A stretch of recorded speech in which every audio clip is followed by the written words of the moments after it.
Hello बच्चों, कैसे हो तुम लोग। आज जो है पी ब्लॉक एलिमेंट में जो बेसिक कॉन्सेप्ट है उसका 4th लेक्चर ले रहे हैं। ये सब चीज़ जो हम आपको पढ़ा रहे हैं, ये सब चीज़ जब आपको कॉन्सेप्ट क्लियर होगा तो समझने में, पी ब्लॉक समझने में कहीं कोई परेशानी नहीं होगी। जितना भी टर्म हम पढ़ा रहे हैं सब पी ब्लॉक से रिलेटेड वर्ड है, उसमें कहीं कुछ एक्स्ट्रा बात नहीं पढ़ा रहे हैं। आप जब तक नहीं समझिएगा आयनाइजेशन पोटेंशियल क्या होता है, इलेक्ट्रॉन एफिनिटी क्या है, इलेक्ट्रॉन निगेटिविटी क्या है, ये सब टर्म जब तक आप नहीं समझिएगा तब तक आपको पी ब्लॉक एलिमेंट समझ में नहीं आएगा। इसीलिए हम तीनों टॉपिक को एक में कवर किए, इसीलिए वीडियो थोड़ा लंबा हो गया। आज से हम कोशिश करेंगे कि 30 मिनट से ज़्यादा वीडियो नहीं लें, और दूसरा कोशिश रहेगा कि वीडियो लगभग डेली दें। समझ गए क्या बोल रहे हैं? Video 30 minute, 25 minute, 30 minute, 35 minute इसी रेंज में देंगे, और कोशिश करेंगे कि वीडियो डेली दें ताकि आपको पढ़ने में सुविधा हो। छोटा वीडियो रहेगा, आपको पढ़ने में भी मन लगेगा, ठीक ना। तो पिछले क्लास में लेक्चर 3 में हम आपको बताए थे बच्चों आयनाइजेशन पोटेंशियल या आयनाइजेशन एनर्जी, दूसरा पढ़ाए इलेक्ट्रॉन एफिनिटी, और तीसरा बताए इलेक्ट्रॉन निगेटिविटी। ये तीनों term very very important, very very important, इसको समझना बहुत जरूरी है।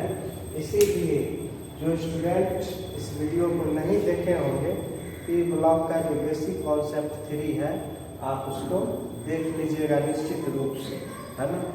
और कुछ छोटी छोटी बातें हैं बेसिक कॉन्सेप्ट का, उसको हम बता देते हैं, और तब जो है हम ग्रुप 5A से स्टार्ट करेंगे, ग्रुप 50 और ग्रुप 5A, पी ब्लॉक का ग्रुप 50 या पी ब्लॉक का ग्रुप 5A को स्टार्ट करेंगे। और ये सब जो बता रहे हैं यह पी ब्लॉक को समझने के लिए बहुत जरूरी है, और यह पी ब्लॉक से ही रिलेटेड टर्म है, कहीं कोई दूसरा चीज नहीं है। समझ रहे हैं ना। पिछले दिन हम आपको पढ़ाए थे इलेक्ट्रोनिगेटिविटी के बारे में, ओके। इलेक्ट्रोनिगेटिविटी के बारे में पढ़ाए थे कि साझेदारी के इलेक्ट्रॉन को अपनी ओर खींचने की क्षमता को, साझेदारी के इलेक्ट्रॉन को अपनी ओर खींचने की क्षमता को इलेक्ट्रोनिगेटिविटी कहा जाता है। क्योंकि फ्लोरीन ज़्यादा इलेक्ट्रोनिगेटिव है, या इलेक्ट्रॉन को खींचेगा delta minus delta plus. This pulling tendency is known as electronegativity। अब देखो इसी के आधार पर ये रिलेटेड टर्म है कि कोई कंपाउंड या कोवेलेंट कंपाउंड दो तरह के होते हैं, पोलर और नॉन पोलर, उसका भी कॉन्सेप्ट इसी से रिलेटेड है, ओके। कोवेलेंट कंपाउंड दो तरह के होते हैं, पोलर और नॉन पोलर, उसका भी कॉन्सेप्ट इसी से रिलेटेड है। तो उसको समझने के लिए आपको हम बताते हैं डायपोल मोमेंट क्या है। Dipole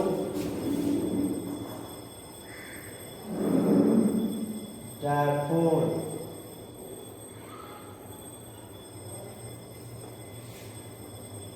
dipole moment, okay. इसको बच्चों हम लोग म्यू से डिनोट करते हैं, जहाँ म्यू लिख देंगे वो जगह डायपोल मोमेंट है। इसको हिंदी में कहते हैं द्विध्रुव आघूर्ण। समझे नहीं, सबके हिंदी नहीं चलता है, बस डायपोल मोमेंट के नाम से ही हम इसको जानते हैं। तो डायपोल मोमेंट क्या है आप समझिए। डायपोल मोमेंट कोई मॉलिक्यूल है ए, दूसरा बी, तो मॉलिक्यूल में एक एटम है ए, दूसरा बी। ओके, दोनों के बीच जो डिस्टेंस है उसको डी या एल कहते हैं, है ना। ये एटम ए जो है प्लस क्यू चार्ज है, एटम बी जो है इस पर माइनस क्यू चार्ज है ना। किसी मॉलिक्यूल जैसे मान लो HCl plus Q delta plus delta minus, उसी तरह से प्लस क्यू माइनस क्यू, दो चार्ज है, अपोजिट चार्ज है, और दोनों के बीच डिस्टेंस क्या है, डी। तो डायपोल मोमेंट को हम लोग डिफाइन कैसे करते हैं, mu is equal to the product of the magnitude of charge, the product of the magnitude of charge, this charge may be positive or may be negative, and the distance between the center of two charges, and the distance between the center of two charges, or you can say bond length। यानी dipole moment को हम लोग कैसे define करेंगे कि दो atom, किसी molecule में जो एटम है, the product of magnitude of charge, the product of magnitude of charge, magnitude of charge का जो गुणनफल होगा, या तो पॉजिटिव चार्ज होगा या नेगेटिव चार्ज होगा। और चार्ज को हम जानते हैं डिनोट करते हैं किससे, क्यू से। चार्ज को डिनोट किससे करते हैं बच्चों, क्यू से। और दोनों के बीच जो डिस्टेंस है उसको डिनोट करते हैं किससे, डी से। The product of charge and the distance between them is known as dipole moment, which is denoted by mu. समझ में आया। चार्ज तथा उनके बीच किसी मॉलिक्यूल में एटम पर उपस्थित चार्ज के गुणनफल, चार्ज को डिनोट किए क्यू से, तथा उनके बीच की दूरी, उसी को हम लोग बॉन्ड लेंथ भी कहते हैं, के गुणनफल डायपोल मोमेंट कहा जाता है। इसे म्यू से डिनोट किया जाता है। ओके, यहाँ क्यू क्या है, चार्ज है, क्यू क्या है, चार्ज है, आवेश है।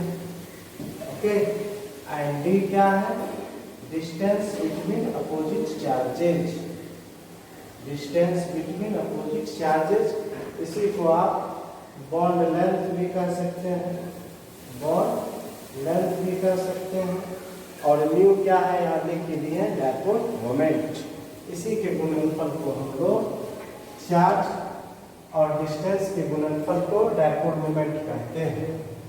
अब देखो, इसका यूनिट जो होता है डिवाई होता है। मान लो चार्ज को हम लिए किसी SI यूनिट, CGS यूनिट, मान लो SI यूनिट में लिए तो कूलम, और डिस्टेंस के यूनिट क्या होगा, मीटर ना, तो कूलम इंटू मीटर।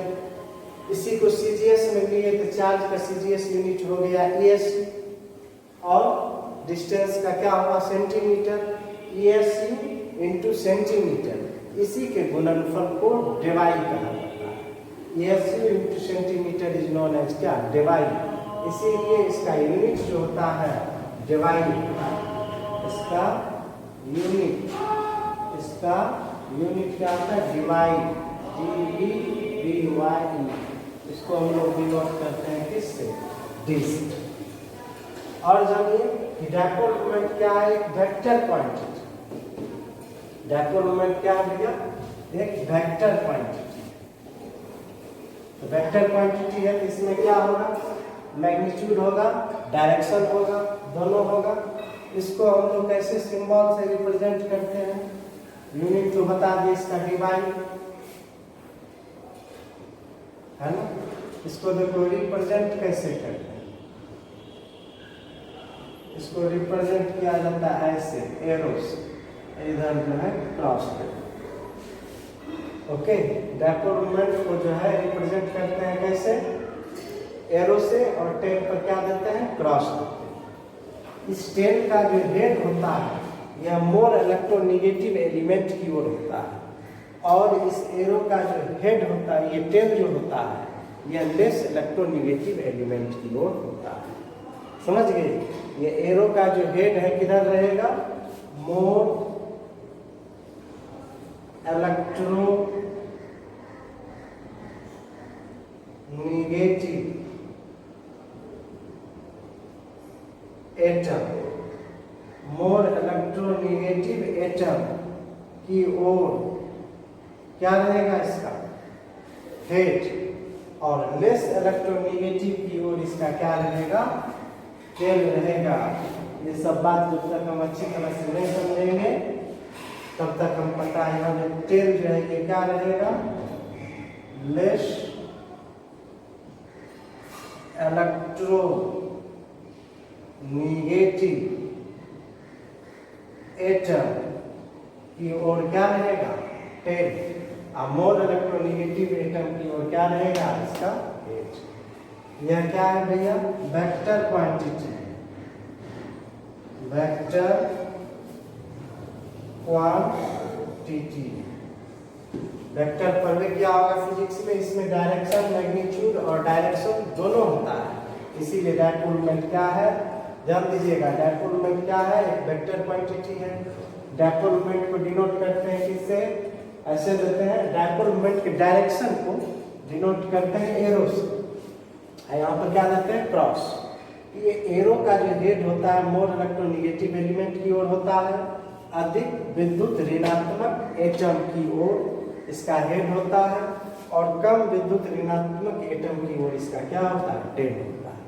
इसका यूनिट क्या होता है? डिवाई या ESU इंटू सेंटीमीटर, चूंकि म्यू है, Q इंटू L या D।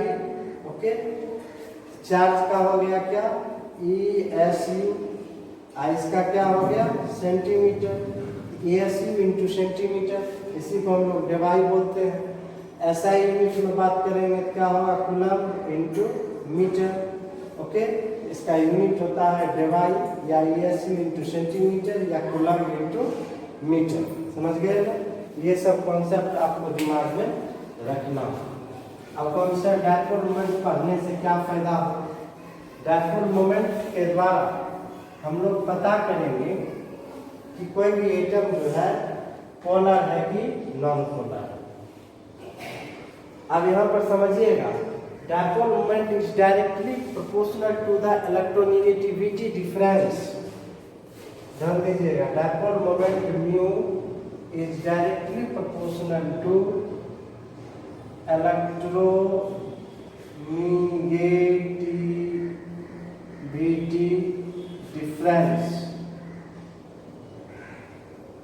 इलेक्ट्रोनेगेटिविटी में जितना अंतर अधिक होगा डायपोल मोमेंट उतना अधिक होगा। आया समझ में? इलेक्ट्रोनेगेटिविटी में डिफरेंस में क्या होगा? अंतर। इलेक्ट्रोनेगेटिविटी डिफरेंस दो एटम के बीच जितना अधिक होगा उसका डायपोल मोमेंट उतना अधिक होगा। ओके, और देखो, वे मॉलिक्यूल जिसका डायपोल मोमेंट 0 होता है उसको हम लोग कहते हैं non polar compound.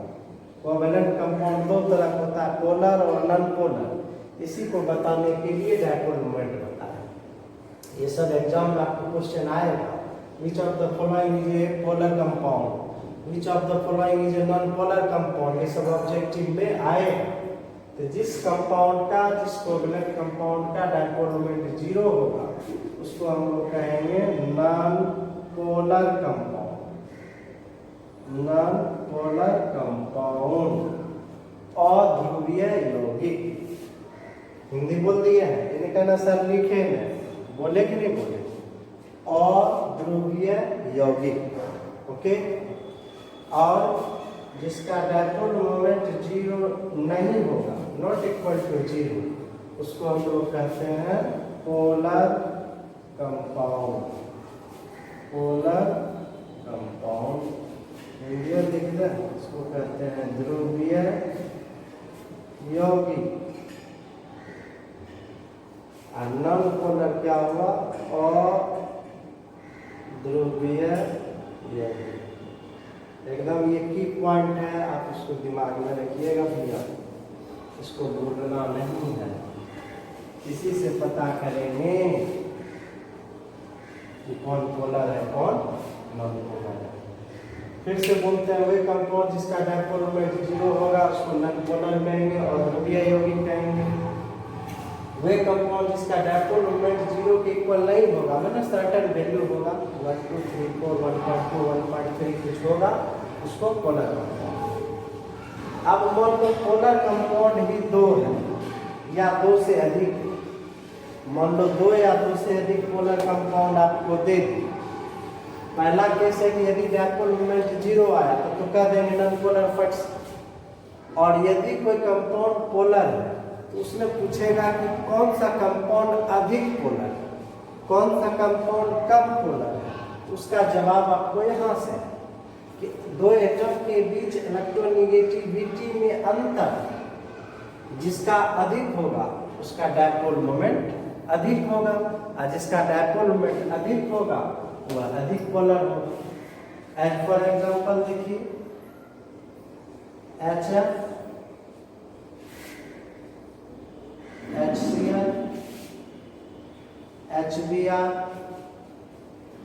HI, hydrogen chloride, hydrogen chloride, hydrogen bromide, hydrogen iodide, all are polar because यह डायपोल बना है। डायपोल किसको कहते हैं? डायपोल तो जब पॉजिटिव और नेगेटिव चार्ज एक दूसरे से स्मॉल डिस्टेंस से सेपरेट रहता है उसी को कहते हैं डायपोल। और जहाँ जहाँ डायपोल रहेगा वहाँ वहाँ डायपोल मोमेंट बनेगा। जैसे देखिए यहाँ है ना, डेल्टा माइनस डेल्टा प्लस, इसी को कहते हैं डायपोल। इसी को क्या कहेंगे? Dipole. Similarly delta minus delta plus, ये दूसरा डायपोल बना ना। अब डायपोल क्या है समझ में आ गया होगा। Small positive and negative charge is separated at a small distance, it is known as dipole. Delta minus delta plus, तो जहाँ जहाँ डायपोल बनेगा उसमें निश्चित रूप से डायपोल मोमेंट होगा, निश्चित रूप से डायपोल मोमेंट होगा, यानी इसका डायपोल मोमेंट 0 नहीं होगा, इसका डायपोल मोमेंट 0 नहीं होगा। ओके, इसीलिए सब के सब क्या है बताओ? Polar compound. सब के सब कैसा है? Polar compound. P मतलब पोलर और C मतलब कंपाउंड। समझे हम क्या बोले? HF, HCl, HBr, HI सब में जो है डायपोल है। डायपोल कहते हैं कि जब किसी मॉलिक्यूल में 2 एटम स्मॉल पॉजिटिव और स्मॉल नेगेटिव से सेपरेट रहता है उसको डायपोल कहते हैं। और जहाँ जहाँ डायपोल रहे बनेगा उसका डायपोल मोमेंट 0 नहीं होगा, और वह कैसा कंपाउंड होगा? Polar compound. लिख लिया बच्चों? तो सब तो पोलर है। अब इसमें तुमको पूछेंगे कि कौन अधिक पोलर है, उसका जवाब यहाँ से होगा। इलेक्ट्रोनेगेटिविटी डिफरेंस इसमें ज़्यादा होगा, तो आपको हम पढ़ा चुके हैं, लेक्चर 3 देखिएगा।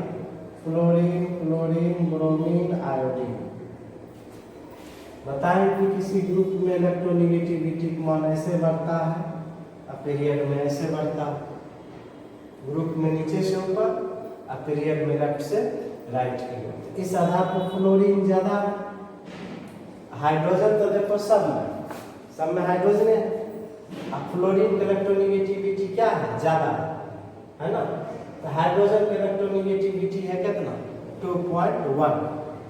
इसका है फिर समझ लीजिए HF 2.1 और ये है 4, तो डिफरेंस 1.9 आया। समझ में? वही चलिए HCl 2.1 क्लोरीन है कितना? 3, तो डिफरेंस तो 0.9 है ना। समझ में? यानी HF में डिफरेंस जो है 2 एटम के बीच डिफरेंस 1.9 आया, इसमें डिफरेंस कितना आया? 0.9 आया। इसमें डिफरेंस ज्यादा है, इसीलिए ज्यादा पोलर आया समझ में? HF is more polar than HCl is more polar than HBr is more polar than HCl। Concept clear हुआ कि नहीं हुआ? फिर समझिए, हाइड्रोजन तो सब में, दूसरा है fluorine, fluorine bromine iodine. Fluorine की इलेक्ट्रोनेगेटिविटी ज्यादा है, अंतर ज्यादा हो। क्लोरीन में क्या इलेक्ट्रोनेगेटिविटी कम है, इससे कम अंतर आएगा। ब्रोमीन का और कम है, इसमें डिफरेंस और कम आएगा। आयोडीन की इलेक्ट्रोनेगेटिविटी और कम है, इसका डिफरेंस और कम आएगा। कहने का मतलब HF में डिफरेंस ज्यादा आएगा, इसलिए सबसे अधिक पोलर है, और HN क्या है, सबसे कम पोलर। क्लियर हो गया बच्चों कॉन्सेप्ट, पोलर नॉन पोलर का कॉन्सेप्ट? ये सब जाने बिना आप पता नहीं कर पाओगे कौन पोलर है कौन नॉन पोलर है। और एनिक भी पढ़ाएंगे, पोलर नॉन पोलर का हमेशा चर्चा आएगा। तो ये सब कॉन्सेप्ट आपको क्लियर ही नहीं रहेगा, समझ में नहीं आएगा। अब देखो H2, Cl2, Br2, I2, O2, N2, सबका डायपोल मोमेंट क्या होगा, 0। इसीलिए सब कैसा कंपाउंड है, नॉन पोलर कंपाउंड, अध्रुवीय यौगिक। कहोगे सर ये कैसे हो गया? जैसे हम एज फॉर एग्जांपल क्लोरीन लेते हैं, Cl, ये एक कोवेलेंट बॉन्ड 2 इलेक्ट्रॉन से बनता है ना? तो ये दोनों एटम क्लोरीन ही है। तो साझेदारी के इलेक्ट्रॉन को नहीं तो ये खींच पाएगा, नहीं तो ये खींच पाएगा। यानी दोनों का जो अट्रैक्शन फोर्स क्या है, सेम है। अट्रैक्शन फोर्स सेम होने के कारण नहीं तो डेल्टा पॉजिटिव यहाँ विकसित करेगा, तो यहाँ करेगा, या डेल्टा नेगेटिव नहीं यहाँ विकसित करेगा, यहाँ करेगा। तो कहने का मतलब क्या हो कि दोनों एटम जो है सेम, तो सेम है तो साझेदारी के इलेक्ट्रॉन को कौन खींचेगा, नहीं ये खींच पाएगा, नहीं ये खींच पाएगा। इसलिए यहाँ डायपोल का फॉर्मेशन नहीं होगा, यहाँ डायपोल का फॉर्मेशन नहीं होगा ना। Formation of dipole is not possible. यहाँ पर डायपोल का फॉर्मेशन होगा, नो डायपोल, नो डायपोल। यहाँ डायपोल का फॉर्मेशन नहीं होगा, और डायपोल फॉर्मेशन नहीं होगा तो डायपोल मोमेंट क्या, 0 होगा। और 0 होगा तो ये क्या होगा, नॉन पोलर कंपाउंड। आया समझ में? अब देखो इसी के बगल में HI लिखेंगे या HBr, तब आप समझिए। हाइड्रोजन है, यहाँ दोनों एटम अलग अलग है, एक हाइड्रोजन है दूसरा ब्रोमीन है, और यहाँ दोनों क्लोरीन है, आइडेंटिकल एटम है। यहाँ साझेदारी के इलेक्ट्रॉन को खींचेगा ब्रोमीन, तो डेल्टा माइनस डेल्टा प्लस, यहाँ डायपोल बना तो डायपोल बन जाएगा, तो डायपोल मोमेंट 0 नहीं होगा। इसीलिए हम इसको क्या कह देंगे, पोलर कंपाउंड कह देंगे। समझ में कि H2, Cl2, Br2, I2 जो है यह नॉन पोलर कंपाउंड क्यों है, क्योंकि इसमें डायपोल नहीं बनता है, दोनों एटम क्या है, सेम है। इलेक्ट्रॉन का शिफ्टिंग नहीं इधर होगा नहीं इधर होगा, समझ रहे हैं ना, दोनों एटम सेम है, इसीलिए क्या होगा, नॉन पोलर। कॉन्सेप्ट क्लियर हो गया होगा बच्चों, जान लिया तुमको। बहुत इम्पोर्टेंट टॉपिक है, ये सब जानना जरूरी है। उसके बाद देखिए आपको दे देगा CO2 कार्बन डाइऑक्साइड, कह देगा या पोलर है कि नॉन पोलर है। इसके लिए आप इसका स्ट्रक्चर देखिए, CO2 C double bond O double bond okay. Carbon के जानते हो इलेक्ट्रोनेगेटिविटी होता है 2.5, हाइड्रोजन कह रहे ऑक्सीजन के कितना 3.5। तो इसमें कार्बन ऑक्सीजन में साझेदारी के इलेक्ट्रॉन को कौन खींचेगा, जो एटम ज्यादा इलेक्ट्रोनेगेटिव होगा, यह इधर खींचेगा, यानी डायरेक्शन होगा किधर, ऑक्सीजन।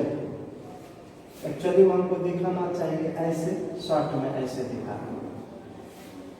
यानी पोलराइजेशन ऑफ इलेक्ट्रॉन किधर होगा, ऑक्सीजन की। फिर इस दोनों एटम में देखिए, इसमें कौन खींचेगा, ये ऑक्सीजन, इसका डायरेक्शन इधर होगा। और दोनों कितना है, 180 डिग्री पर है। कितना डिग्री पर है, 180 डिग्री पर है। तो दोनों एक दूसरे के इफेक्ट को क्या किया, कैंसिल किया। एक इधर आया, एक इधर आया, दोनों एक दूसरे के इफेक्ट को क्या कर दिया, कैंसिल कर दिया। इसीलिए म्यू इक्वल टू क्या हो गया, 0। 0 हो गया, इसको हम लोग क्या कह देंगे, नॉन पोलर कंपाउंड। आया समझ में, क्या कह देंगे, नॉन पोलर कंपाउंड। उसी तरह से देखिए CH2 carbon disulphide, C double bond S है ना, सल्फर की ओर पोलराइज करेगा, है ना, सल्फर की ओर पोलराइज करेगा। ओके, यहाँ देखिए सल्फर का इलेक्ट्रोनेगेटिविटी, कल आपको इलेक्ट्रोनेगेटिविटी के बारे में पढ़ाए थे। कार्बन का इलेक्ट्रोनेगेटिविटी है 2.5, और सल्फर का भी देखो बच्चा 2.5 ही है, यानी इसका भी 2.5 है कार्बन का, और सल्फर का भी इलेक्ट्रोनेगेटिविटी कितना है, 2.5। यहाँ पर इलेक्ट्रॉन पेयर पे शिफ्टिंग नहीं होगा। जब इलेक्ट्रॉन पेयर पे शिफ्टिंग नहीं होगा, ये भी 2.5 है और सल्फर भी क्या है, 2.5 ही है। साझेदारी के इलेक्ट्रॉन को नहीं ये खींचेगा, नहीं ये खींचेगा, यहाँ पर बनेगा नो डायपोल, यहाँ डायपोल नहीं बनेगा, तो म्यू क्या होगा, 0। इसीलिए इसको भी हम लोग क्या कहेंगे, नॉन पोलर कंपाउंड। क्या बोलो, non polar compound. Concept clear हो गया, कौन सा पोलर है, कौन नॉन पोलर है। और समझ जाइएगा, आपको कहीं से कोई दिक्कत नहीं होगा, 2-4 बहाने हो आप समझ जाइएगा फर्स्ट। अब देखो H2O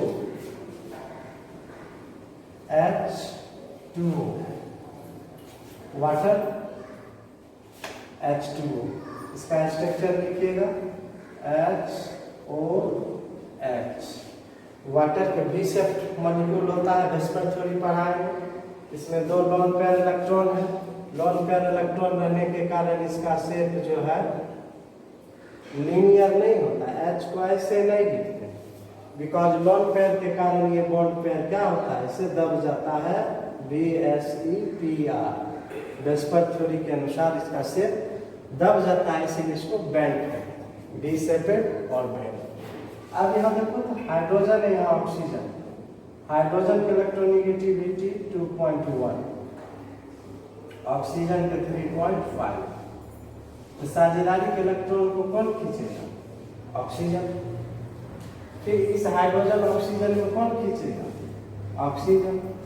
इसका भी डायरेक्शन ऐसे हुआ, इसका भी डायरेक्शन ऐसे हुआ, तो क्या दोनों एक दूसरे को कैंसिल किया, नहीं किया। इसीलिए यहाँ पर जो है डायपोल बनेगा, यहाँ डेल्टा माइनस होगा, यहाँ डेल्टा प्लस होगा, तो दोनों के डायरेक्शन जो है एक ही डायरेक्शन में डायपोल मोमेंट के डायरेक्शन है। यहाँ म्यू जो है इज नॉट इक्वल टू 0, इसीलिए हम लोग इसको कहेंगे पोलर कंपाउंड।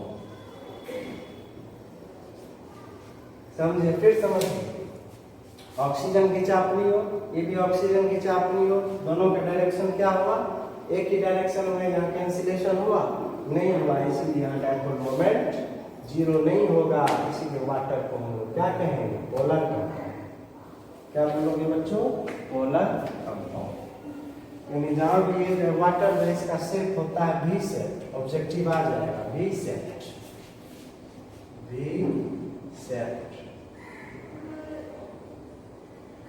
या इसी को कहते हैं बैंड।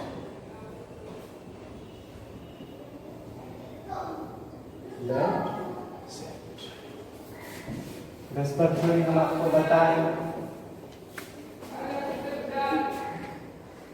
इसके बाद देखो अमोनिया बताते हैं, NH3 अमोनिया मॉलिक्यूल। कि टॉपिक पूरा कर देते हैं कम से कम वीडियो में। सोचे थे 30 मिनट के देंगे, लेकिन अभी टॉपिक में पूरा करेंगे तो फिर तो शुरू से पढ़ना पड़ जाएगा। अमोनिया देखो NH3 NH यहाँ लोन पेयर है ना, लोन पेयर।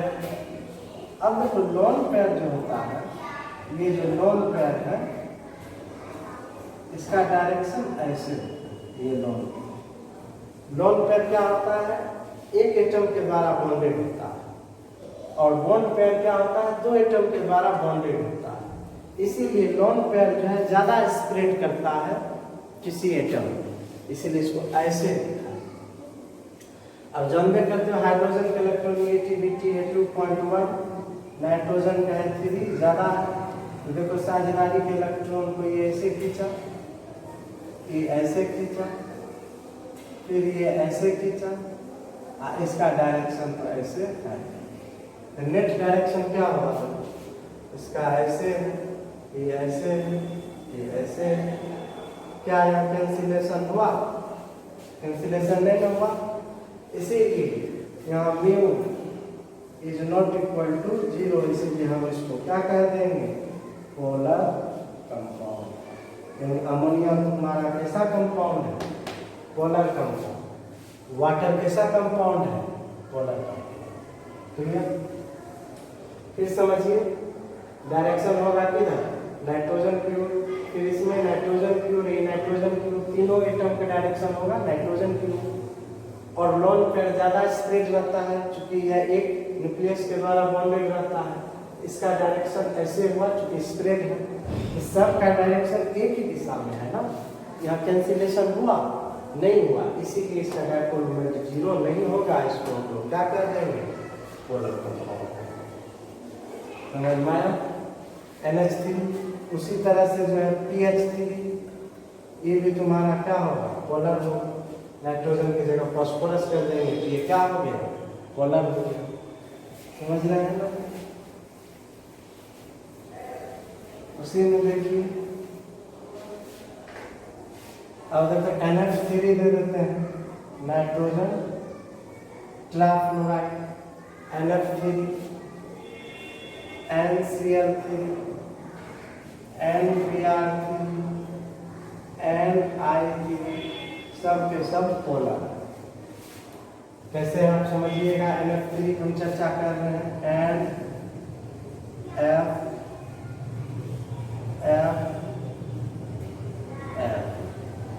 नाइट्रोजन है तो एक लोन पेयर होगा, लोन पेयर यहाँ स्प्रेड रहता है। लोन पेयर का डायरेक्शन देखो, अवे फ्रॉम एटम। अब तुम जानता है कि फ्लोरीन के इलेक्ट्रोनेगेटिविटी संपूर्ण पीरियोडिक टेबल में अधिक होता है, इसीलिए नाइट्रोजन फ्लोरीन में कौन खींचेगा, ये फ्लोरीन, फिर ये फ्लोरीन, फिर ये फ्लोरीन। देखो यहाँ एक डायरेक्शन ऐसे, दूसरा ऐसे, फिर ऐसे, ऐसे। यहाँ कैंसिलेशन हो रहा है लेकिन एग्जैक्ट नहीं होगा। एग्जैक्ट होगा कब, जब 180 डिग्री पर ऐसे रहेगा तब कैंसिलेशन होगा एग्जैक्ट। लेकिन कैंसिलेशन तो कुछ ना कुछ हो ही रहा है ना। NH3 में क्या था, सबका डायरेक्शन एक ही था। NH3 में देखो इस तरह से था, NH3 में डायरेक्शन जो है इस तरह से था, सबका डायरेक्शन एक ही दिशा में था। यहाँ क्या है, डायरेक्शन एक ही दिशा में नहीं है, कुछ एंगल पर और अपोजिट है, इसीलिए कैंसिलेशन तो हो रहा है लेकिन 180 डिग्री पर नहीं है, इसीलिए इसमें कुछ न कुछ डायपोल मोमेंट होगा। इसीलिए हम इसको क्या कहेंगे, पोलर कंपाउंड कहेंगे। क्या कहेंगे बच्चों, पोलर कंपाउंड। यानी NF3 नाइट्रोजन ट्राफ्लोराइड, ट्राइक्लोराइड, ट्राब्रोमाइड, ट्राइआयोडाइड, सब के सब क्या होगा, पोलर। अब यहाँ आपको पूछ देगा NH3 और NF3 में किसका डायपोल मोमेंट ज्यादा होगा, दोनों पोलर है तो कहेंगे NH3 के ज्यादा होगा।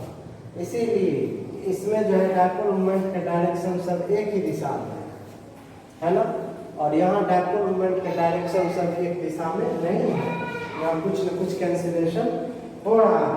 इसीलिए हम कहेंगे कि डायपोल मोमेंट जो है NH3 का अधिक होगा, किससे? NF3 से। समझे? फिर समझिए, यानी डायपोल मोमेंट जो होगा म्यू NH3 का अधिक होगा, किससे? NF3 से। क्यों? तो दोनों का अलग अलग बता दिए। NH3 में क्या है? डायपोल मोमेंट के डायरेक्शन सब एक ही दिशा में। NF3 में डायपोल मोमेंट के डायरेक्शन एक ही दिशा में नहीं है, इसीलिए NH3 का डायपोल मोमेंट अधिक होगा, किससे? NF3 से। क्लियर हो गया भैया?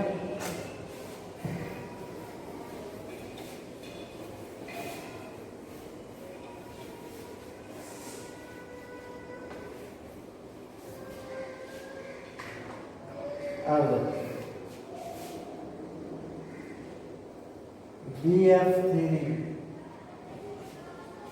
BCl3, BBr3, BI3,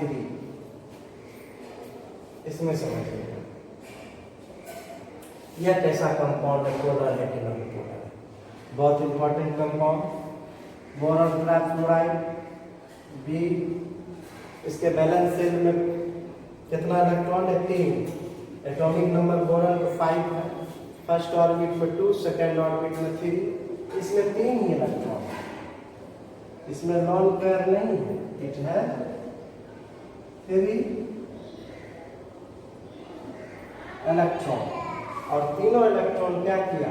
फ्लोरीन के साथ साझेदारी में भाग लिया। ओके, और तीनों जो है ओरिएंटेड है कितना? 120 डिग्री, 120, 120, 120। ओके, अब यहाँ पर देखिए, फ्लोरीन के इलेक्ट्रॉन नेगेटिविटी ज़्यादा, साझेदारी के इलेक्ट्रॉन को अपनी ओर खींचा, फिर इस दोनों ने ये खींचा, फिर इस दोनों ने ये खींचा। और चूंकि डायपोल मोमेंट वेक्टर क्वांटिटी है, तो यह वेक्टर एडिशन रूल को फॉलो करेगा, है ना। यहाँ रिजल्टेंट वेक्टर जो होगा, इस दोनों वेक्टर के जो रिजल्टेंट होगा उस दोनों के बीच से पार करेगा, है ना। तुम जानते हो रिजल्टेंट कैसे निकालते हैं? Mu is equal to μ1 square जो μ2 square plus 2 μ1 μ2 cos theta under root. ऐसे को रिजल्टेंट R निकालते हैं p square plus q square plus 2p2 cos theta. यहाँ पर देखो, इसका डायपोल मोमेंट बीच से क्यों? ये दोनों जो है μ1 और μ2 तो दोनों बराबर है, ये भी BF बॉन्ड है, ये भी BF बॉन्ड है, और यहाँ बॉन्ड एंगल कितना है? 120 डिग्री, है ना। यहाँ μ1 मान लेते हैं इसको μ1, और μ2 भी क्या है? किसके बराबर? μ1 के बराबर 2 μ1, और μ2 को क्या माने? μ1 चूंकि सब बराबर है, ये भी है BF बॉन्ड, ये भी BF बॉन्ड, यदि हम इसको μ1 माने तो ये भी क्या है? μ1 और cos 120 डिग्री, cos 180 डिग्री को मान कितना? cos 120 डिग्री को मान कितना होता है? बताओ। 2 μ1 स्क्वायर प्लस 2 μ1 स्क्वायर, cos 120 कितना होगा? -1/2। cos 120 कितना होता है? -1/2, है। तो μ is equal to 2 μ1 square minus μ1 square, μ is equal to क्या हो गया? μ1 स्क्वायर, इसका अंडर रूट क्या हो? μ1। कहने का मतलब क्या? μ1 स्क्वायर 2 कट गया, μ1 स्क्वायर 2 में चल गया, तो एक μ1 स्क्वायर का रूट क्या हो? μ1 हुआ। कहने का मतलब क्या हुआ कि जब दो समान वेक्टर एक दूसरे से 120 डिग्री पर इंक्लाइन रहता है, झुका रहता है, तो उसका रिजल्टेंट क्या होता है? दोनों के बीच से पार करता है। अब देखो ये और इसका रिजल्टेंट R, मान लेते हैं ये रिजल्टेंट R, दोनों एक दूसरे के अपोजिट है कि नहीं? अपोजिट है 180 डिग्री पर है, इसीलिए म्यू क्या होगा 0, इसीलिए हम लोग इसको क्या कर देंगे बताओ, नॉन पोलर कंपाउंड। क्या कर देंगे बच्चों बताओ, नॉन पोलर। देखने में लग रहा है कि इसको पोलर होना चाहिए, लेकिन यह है क्या, non polar. Okay,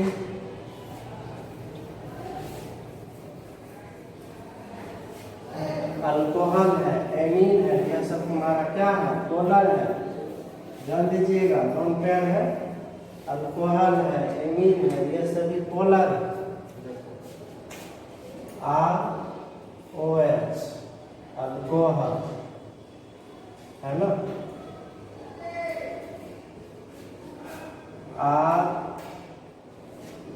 NH2 amine,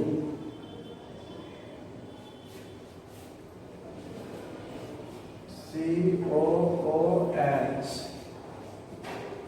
carboxylic acid है ना, RCOOH। ओके, ये सभी के सभी क्या है, और सब में लॉन पेयर। ध्यान दीजिएगा, प्रायः जब लॉन पेयर रह जाता है लीनियर मॉलिक्यूल को छोड़कर, Cl2 में भी तो लॉन पेयर है ना, चूंकि यहाँ 180 डिग्री बना रहता है, इसीलिए क्या है नॉन पोलर। जब मॉलिक्यूल में जैसे अल्कोहल, एमीन, कार्बोक्सिलिक एसिड में जब लॉन पेयर रहता है तो वह सब के सब क्या होता है भैया, पोलर कंपाउंड। इसका डायपोल मोमेंट 0 नहीं होता है, इसीलिए सबको हम लोग क्या कर देते हैं, पोलर कंपाउंड। ओके, अब देखो यहाँ पर एक आता है CH4 methane, methane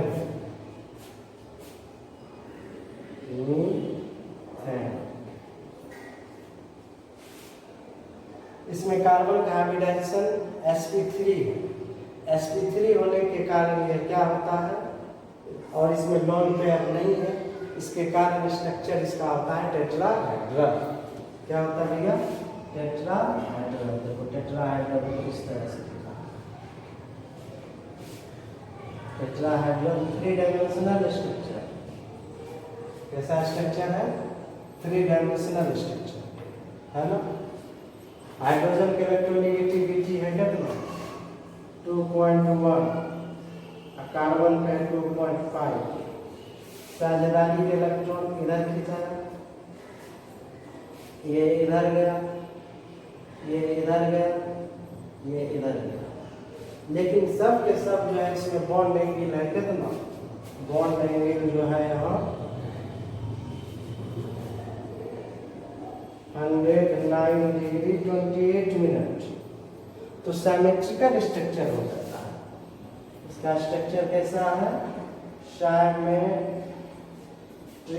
structure. Symmetrical structure होने के कारण सब एक दूसरे के डायपोल मोमेंट को क्या कर देता है, कैंसिल कर देता है एक दूसरे के डायरेक्शन को, इसीलिए म्यू जो है यहाँ 0 होगा, इसलिए हम इसको कहते हैं non polar compound, non polar compound. उसी तरह से कार्बन टेट्राक्लोराइड जो है CCl4, कार्बन टेट्राक्लोराइड, यहाँ कार्बन यहाँ Cl देंगे, Cl Cl Cl, यहाँ क्लोरीन को डायरेक्शन होगा, यहाँ भी क्लोरीन, यहाँ भी क्लोरीन, यहाँ भी क्लोरीन। उसका भी स्ट्रक्चर क्या होता है, सिमेट्रिकल। सिमेट्रिकल होने के कारण वह एक दूसरे के डायपोल मोमेंट को कैंसिल कर देता है, उसको भी हम लोग क्या कहते हैं, नॉन पोलर। क्लियर हो गया। ये सब जब तक आप नहीं समझिएगा आपको समझने में परेशानी हो। इसके बाद देखो एक बताते हैं, ऑर्गेनिक केमिस्ट्री में कुछ सिस ट्रांस बता देते हैं।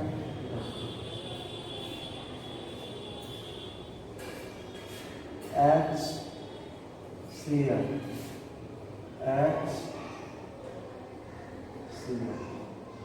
cis HCl ClH है ना। यहाँ पर देखो तो सिस कहते हैं सीसी डबल बॉन्ड के एक ही हो, सीसी डबल बॉन्ड के एक ही हो। देखो क्लोरीन जो है यहाँ है, क्लोरीन यहाँ है, दोनों एक साइड में है।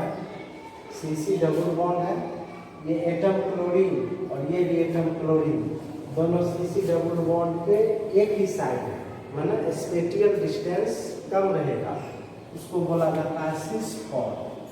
ये ज्योमेट्रिकल आइसोमेरिज्म है, इसको क्या बोलते हैं, सिस फॉर्म। इसमें देखिए सीसी डबल बॉन्ड, एक क्लोरीन इधर है और एक क्लोरीन इधर है ना। यह स्पेटियल डिस्टेंस क्या है, मैक्सिमम होगा, इसको बोला जाता है ट्रांसफॉर्म। जब स्पेटियल डिस्टेंस, यहाँ देखिए आप हाइड्रोजन को भी देख सकते हैं, यहाँ दोनों हाइड्रोजन एक ही साइड है तो सिस फॉर्म, यहाँ दोनों क्लोरीन अपोजिट साइड में है, स्पेटियल डिस्टेंस मैक्सिमम है, इसको कहते हैं ट्रांसफॉर्म। या दोनों हाइड्रोजन जो है मैक्सिमम स्पेटियल डिस्टेंस पर है, इसको कहते हैं ट्रांसफॉर्म। अब इसमें देखिए क्लोरीन अपनी ओर खींचेगा, ये अपनी ओर खींचेगा, ये एक दूसरे के डायपोल मोमेंट को कैंसिल करेगा, नहीं करेगा, इसीलिए mu is not equal to 0। इसको हम लोग कहेंगे पोलर कंपाउंड। क्या बोलेंगे, कंपाउंड को शॉर्ट में। इसमें देखो ये इधर खींचा, ये इधर खींचा, है ना।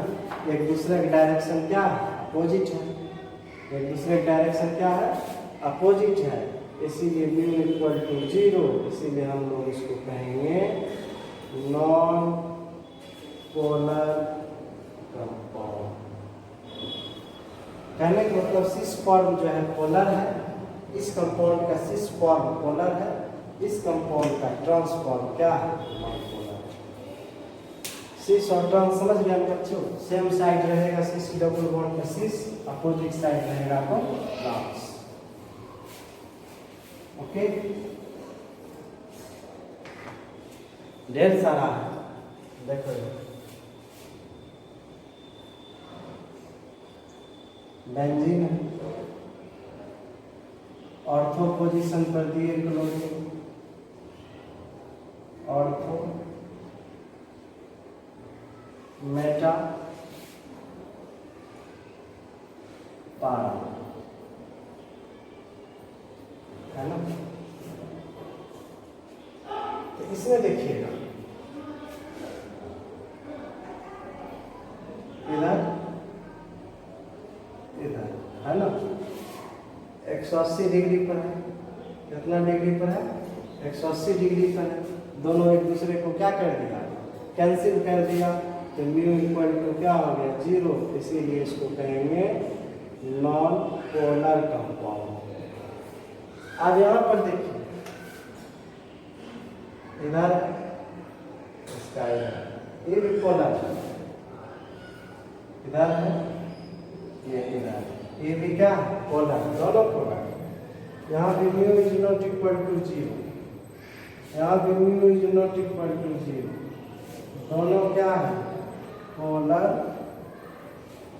कंपाउंड दोनों। अब इस दोनों में ज्यादा किसका है, तो देखो ये जो है झुका है कितना डिग्री पर, 60 डिग्री, और ये है कितना, 120 डिग्री, है ना। तो आपको रिजल्टेंट जो वेरी करता है cos थीटा, किसको वेरी करता है, cos थीटा। अब तुम जानते हो कि cos 0 डिग्री की वैल्यू क्या होता है, 1, और cos 90 की वैल्यू क्या होता है, 0, cos 180 डिग्री क्या होता है, -1। यानी cos में एंगल बढ़ने से उसका वैल्यू क्या होता है, घटता है ना। cos 0 क्या है, बोलो 1, है ना। cos 90 0, cos 120 डिग्री -हाफ, यानी कॉस में जैसे जैसे एंगल बढ़ेगा उसका रिजल्टेंट जो होगा उसका वैल्यू क्या होगा, घटेगा। चूंकि ये 60 डिग्री पर है, ये 120 डिग्री पर है, इसीलिए ये इसका डायपोल मोमेंट ज़्यादा होगा। इससे इसका डायपोल मोमेंट ज़्यादा होगा इससे। आज बच्चों डायपोल मोमेंट के बारे में हम आपको बता दिए। इससे हम डिसाइड करेंगे कि कौन सा कंपाउंड पोलर है, कौन नॉन पोलर है। ये सब बात जब तक नहीं जानिएगा आपको सब जगह दिक्कत है, समझ रहे हैं ना।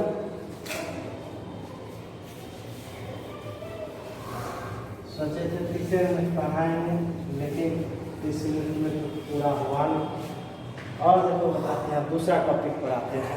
एक टर्म है देखो, लुईस एसिड, हमेशा यूज होगा Lewis acid.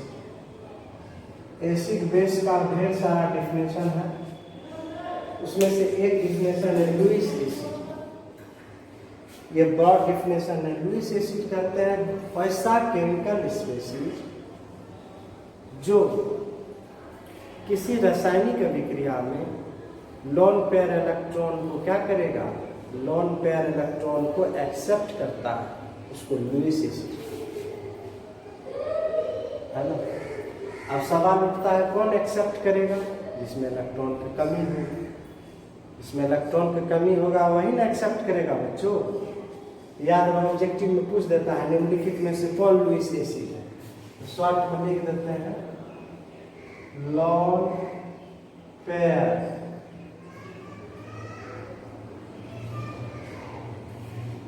Of electron acceptor. Acceptor मतलब ग्रहण करने वाला। Lone pair acceptor species is known as Lewis acid, याद रहेगा। एलपी मतलब लोन पेयर, ऐसा इलेक्ट्रॉन पेयर जो साझेदारी में भाग नहीं लेता उसको लोन पेयर कहते हैं। तो ऐसा केमिकल स्पेसीज जिसमें इलेक्ट्रॉन ग्रहण करने की क्षमता होगा वह सभी लुईस एसिड कहलाता है। एग्जाम्पल पूछ देता है एग्जाम में, निम्नलिखित में से कौन लुईस एसिड। तो जितना भी पॉजिटिव चार्ज वाला स्पेसीज होगा वह लुईस एसिड। पॉजिटिव चार्ज वाला स्पेसीज क्या होगा, लुईस एसिड, समझ गए। और ऐसा स्पेसीज जिसमें वैकेंट डी ऑर्बिटल होगा वह भी लुईस एसिड। जिसमें 8 इलेक्ट्रॉन से कम इलेक्ट्रॉन होगा वह भी लुईस एसिड होगा। और 2 एटम के बीच जब मल्टीपुल बॉन्ड रहेगा, ओके, तो वह भी कैसा काम करेगा, लुईस एसिड। जैसे सबसे पहले BF3 BCl3 BR3 BI3, यह सभी लुईस एसिड। कैसे आप समझिए, BF3 है ना, एक बॉन्ड बनता है 2 इलेक्ट्रॉन, इसके आउटर मोस्ट शेल में कितना इलेक्ट्रॉन, 6 इलेक्ट्रॉन है ना। इसके आउटर मोस्ट शेल में कितना इलेक्ट्रॉन है, 6 इलेक्ट्रॉन है। तो यह क्या करेगा, यह इलेक्ट्रॉन डेफिशिएंट स्पेसीज होगा, इसको इलेक्ट्रॉन ग्रहण करने की क्षमता होगा ताकि इसके आउटर मोस्ट शेल में 8 इलेक्ट्रॉन पूर्ण जाए। क्योंकि यह इलेक्ट्रॉन डेफिशिएंट कंपाउंड है, सब में बोरन के आउटर मोस्ट शेल में 6 इलेक्ट्रॉन है, तो सभी को इलेक्ट्रॉन ग्रहण करने की क्षमता होगा, यानी यह इलेक्ट्रॉन एक्सेप्ट करेगा। इसीलिए किसका उदाहरण होगा, लुईस एसिड। इसके अलावा देखो पॉजिटिवली चार्ज स्पेसीज जैसे H+, CH3+ एक्सेप्ट करेगा, Ag+, Cu+,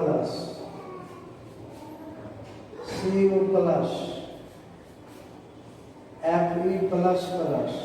या 3+ सब एक्सेप्ट करेगा, उसको हम लोग लुईस एसिड कहेंगे। तो सर Na+ नहीं होगा, Na+ का आउटर मोस्ट शेल में तो 8 इलेक्ट्रॉन है ये ना, यह एक्सेप्ट नहीं करेगा, इसीलिए इसको लुईस एसिड। समझ में आया? लुईस एसिड नहीं। उसके बाद देखो वैकेंट डी ऑर्बिटल रहता है तो पूछता है आईटी सब SnCl4 Sn में वैकेंट डी ऑर्बिटल है, लुईस एसिड की तरह बिहेव करेगा। PCl5 PCl3 SF6 titanium tetrachloride, यह सब लुईस एसिड पे काम करेगा क्योंकि इसमें क्या है? Vacant D orbital. Vacant D orbital सब लुईस एसिड पे काम करेंगे। उसके बाद देखो CO2 SO2, यह भी लुईस एसिड पे काम करेगा क्योंकि यहाँ पर कार्बन का पॉजिटिव चार्ज मल्टीपल बॉन्ड होने के कारण C डबल बॉन्ड O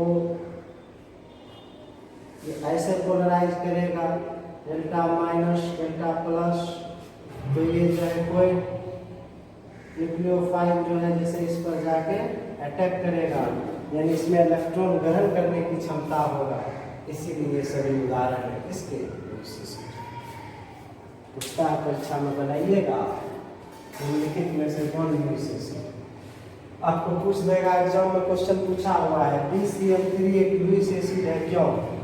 तो कहेंगे यहाँ Cl दे देंगे, कहेंगे BCl3 में बोरॉन के आउटर मोस्ट शेल में 6 इलेक्ट्रॉन है, इसीलिए यह केमिकल रिएक्शन, इसीलिए इलेक्ट्रॉन डेफिशिएंट स्पीशीज है, यह स्टेबल होना चाहेगा, या आउटर शेल में 8 इलेक्ट्रॉन पुराना चाहेगा, इसके लिए क्या करेगा? केमिकल रिएक्शन में इलेक्ट्रॉन ग्रहण करेगा, एक लोन पेयर इलेक्ट्रॉन ग्रहण करेगा स्टेबल होने के लिए, तो चूंकि यह लोन पेयर इलेक्ट्रॉन एक्सेप्ट करेगा इसीलिए BCl3 क्या है?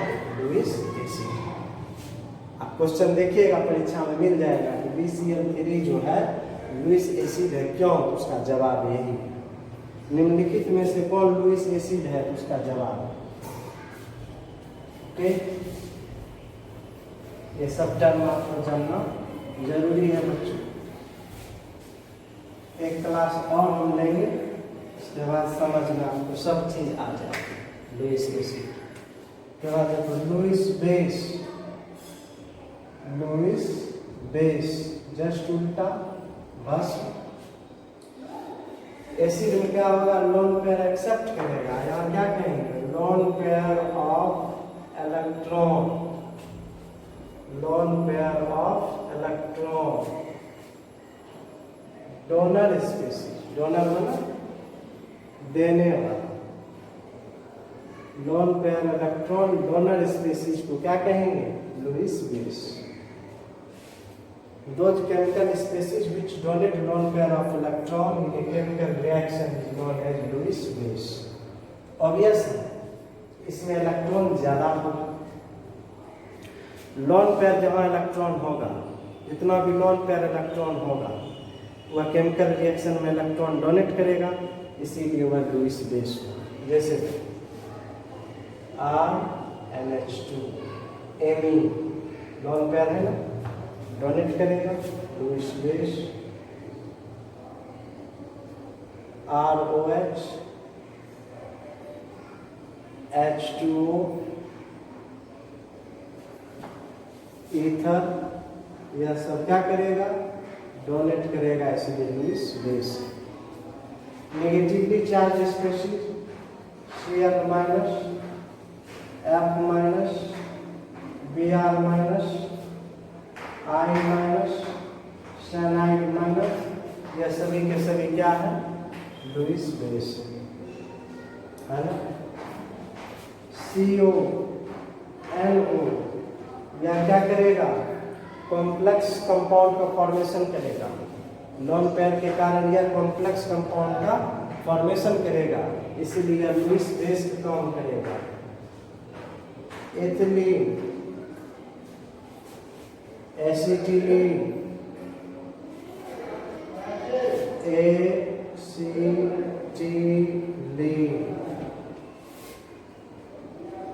एथिलीन, यह सब क्या करेगा? कॉम्प्लेक्स कंपाउंड के फॉर्मेशन में loan pair of electron coordinate करेगा, जिसके कारण कॉम्प्लेक्स कंपाउंड का फॉर्मेशन होगा, यानी कि यह नॉन पेयर इलेक्ट्रॉन डोनेट करता है, इसीलिए इसको लुईस बेस कहते हैं। अमोनिया NH3 पूछ देगा कि NH3 जो है लुईस बेस है क्यों?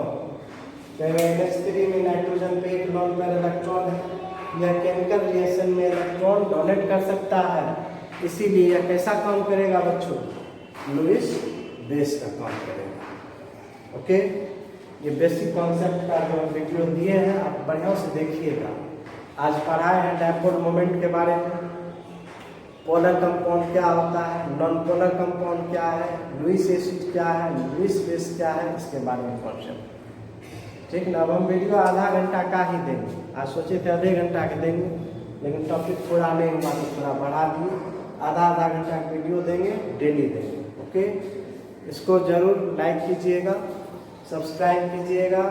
क्योंकि सब्सक्राइबर ज़्यादा बनता है तो हमको एनर्जी फील होता है, हम एनर्जेटिक्स हो जाते हैं। एनर्जेटिक्स जब हो जाएंगे तो पढ़ाने में हमको मन लगेगा, और जब तक मन नहीं लगेगा तब तक हम अच्छी पढ़ाई पढ़ा नहीं सकते। Okay, so again I request to you, इसको सब्सक्राइब कीजिएगा, लाइक कीजिएगा, शेयर कीजिएगा। और बता देते हैं 11th का भी क्लास हम दे दिए हैं। कल 11th का एक क्लास लिए थे, सिर्फ सिलेबस की जानकारी दिए हैं, और डेली आधा घंटा जो है 11th की क्लास देंगे, और डेली आधा घंटा 12 की क्लास देंगे। इसको हम कोशिश करेंगे कि आधा घंटा डेली 12 पे दे दें, आधा घंटा डेली 11 पे दे दें। थैंक्स।